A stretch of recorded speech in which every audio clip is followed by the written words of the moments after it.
Florida Governor Ron DeSantis raised more than $8 million in the first 24 hours after announcing his 2024 presidential campaign. And this was despite technical hiccups DeSantis experienced during his Twitter Spaces announcement. To put this in perspective, President Biden raised just over $6 million on day one of his 2020 campaign. DeSantis' current haul also eclipses the $9.5 million former President Trump's 2024 campaign raised in the first 6 months. Joining us now is CBS News political director Fin Gomez. Hi there, Fin. So how significant is the amount of money that Governor DeSantis has raised so far? I think it's very significant, and even despite the glitchy rollout that the DeSantis campaign had earlier this week, that $8.2 million, as you mentioned, is an historic amount, and that's a record. It's a massive haul, and and it shows his considerable strength when it comes to fundraising, which he will need to take on former President Trump, who's the early fundraiser, who's the early frontrunner, but also to really try to make ground over the wide margin that the former president currently has against DeSantis in the most recent polls, not only nationally, but in these early crucial voting states. Fin, wasn't the money an early concern?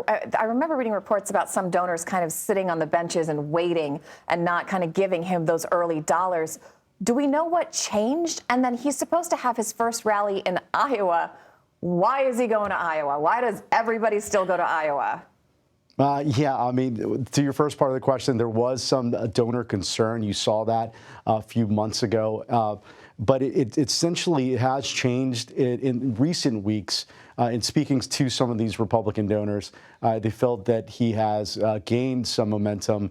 And more specifically, just this past week, they had this big major donor event in Miami, where these big bundlers who are supportive of DeSantis came in and were giving this directive essentially to raise $8 to $10 million. That was something that Ed O'Keefe and Aaron Navarro, our colleagues, first reported, and they hit that mark.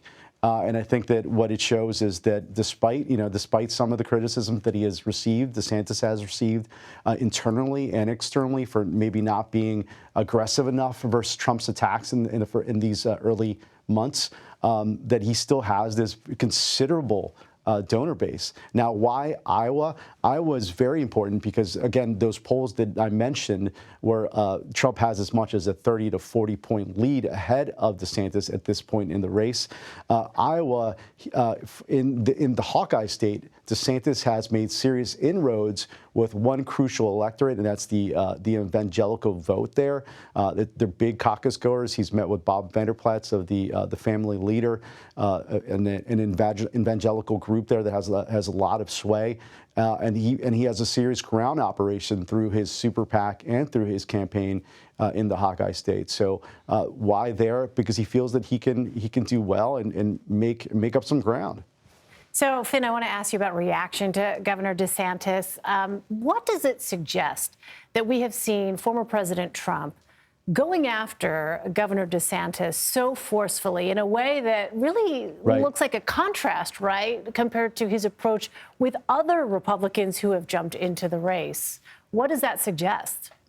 Yeah, I mean, if you look at Trump and his team, as soon as, not even, but prior to his entry into the race, I mean, he has just been targeting essentially one candidate, one rival, and that has been Ron DeSantis. And that is because they see DeSantis as his only real political threat, not only because of that juggernaut of fundraising that he has, which is more than what Trump has raised, but because they see that he has the name ID, he has the ground operation, and despite him lagging in polls, they see him as the top contender to take him on. So that's why he's getting that attention. That's why the MAGA Inc., the pro-Trump super PAC, has spent upwards of $14 million in ads attacking DeSantis. And it's something that we're going to continue seeing. This is going to be a very ugly, very brutal primary cycle. And a lot of it's going to be because of this DeSantis-Trump dynamic. Fin, I honestly cannot believe we are talking horse race already. I feel like we just got off the last campaign that we both covered. But all right, keeping track for us. Thank you so much, CBS News political director Fin Gomez. Thanks, Christina. Thanks, Elaine.